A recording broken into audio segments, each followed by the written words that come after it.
people, it seems as though their life's calling is clear from the very first cry they have into the world.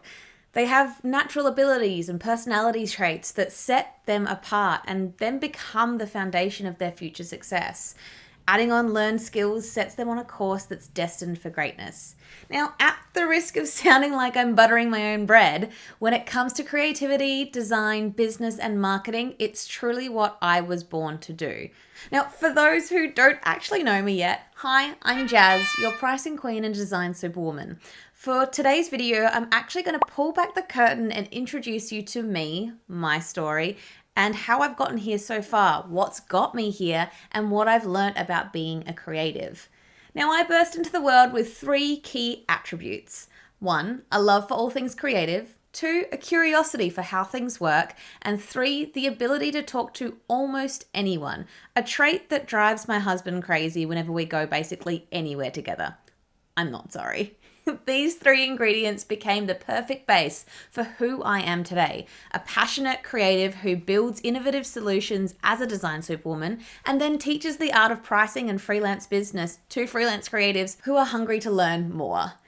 As a child, I had enough connector pens, paint, puffy pens, and sidewalk chalk to open my own shop. My mum nurtured that side of me, filling my school holidays with calligraphy worksheets and scrapbooking layouts. I truly loved the fact that as a creative, I could make something that didn't exist yesterday. Now, time continued as it does, and adolescent Jazz became more and more intertwined with the power of creativity. After-school hours in the design lab eventually led to a 3-year advanced diploma in graphic design after graduation. I was never satisfied with just passing my subjects. For every hypothetical scenario that I had to solve in my studies, I found real-life clients with similar needs, and by the time I graduated, I was actually already working as a signwriter. Now, one of my lecturers was profoundly influential on me. He placed a great importance on solving problems in the right way. I was taught to always look at the finish line and then map the project from the end to the beginning. This method meant that I could anticipate potential setbacks before they arose and create solutions accordingly. Now, signwriting then led to print room management, which then actually led to aged care retirement living marketing. Sexy, I know.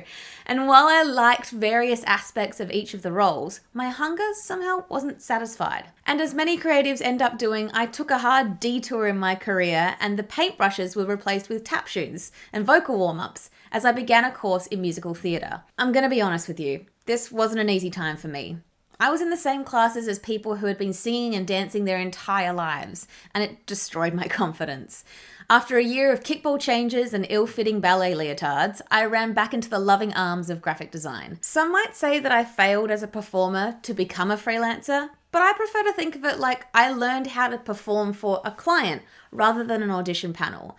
For the next 3 years, I danced to a different tune between creative studios, recruitment placements, and a little bit of freelance, tasting all the flavors of creative business and slowly building back that confidence that I had lost. Things were feeling back on track after way too long, and I could feel my confidence and creativity bubbling to the surface. The next career stop that I had was one that truly changed the trajectory of my life. I was employed in a studio that burned my soul to a crisp. I was smack bang in the middle of a truly toxic work environment with every single classic trait inside. There was infighting between management, unrealistic expectations, shady deals, and a healthy dose of male toxicity. I probably should have detected that it wasn't going to be my oasis when, during my second interview, they tried to reduce my prospective salary by $10,000. And then there was the fact that the employees who played video games and then stayed back till 2 a.m. were the ones that got all the applause and praise. This place did not deserve my genius, and I sure as hell was not being paid fairly. It was at this point that I took the leap and went out on my own as a freelance graphic designer. My many years in the industry had comprehensively prepared me for parts of the freelance life, and I was determined to make it a success. Now, while I knew I had found my creme de la creme, there was still a lot of learning to do as a freelancer and running a freelance creative business. Figuring out how and what to charge for my services was enough to render me into a ball of panic, and there was a brand new business challenge that I had never encountered in my career: how to make it work when I was the one in charge. I'll actually never forget the time that I had a client disappear on an $8,000 invoice, or when I priced a website job build completely wrong and missed out on thousands of dollars in the process. I have taken the deepest dive into the psychology and strategy behind pricing, and I don't mind to say that I've created the perfect recipe for myself and one that I'm totally willing to share. After a decade and a half in the game, the proof is definitely in the pudding. You've probably observed my love of food-related metaphors by this point. So in my family, food was and is always important. It was always about sharing, connecting, and celebrating. My dad, a great businessman in his own right, taught me that in business, you need to be big enough to serve someone, but small enough to know them. This has become the perfect metaphor for my role as the design superwoman to my clients, but also as the pricing queen for my students. Through sharing, connecting, serving, knowing, and celebrating each other, we can truly achieve greatness. Now, I have no doubt that your life has been full of naysayers who told you that you need to go and get a real job, or that doodling doesn't pay the bills.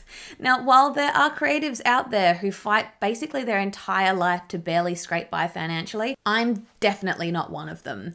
2022 was the year my soul trading freelancing butt cracked 1 mil. It may seem as though I'm the exception to the rule, but I want to let you know that I don't have to be. Nowadays, I serve my wares to 2 different groups of hungry humans. 1, the businesses who need a design superwoman, and 2, the freelance creatives who thirst for a knowledge on how to turn their doodling into a steaming hot, perfectly cooked, profitable business. So that's the story so far. Thanks so much for joining me at my table today. It's been kind of cool looking back and sharing my story, but now it's your turn. Come connect with me on Instagram, or hit that subscribe button to keep up to date with all the tips, tricks, and food for thought when it comes to turning your creativity into your own full-flavored version of success. Until the next time, and until the next mealtime, peace out. Mwah.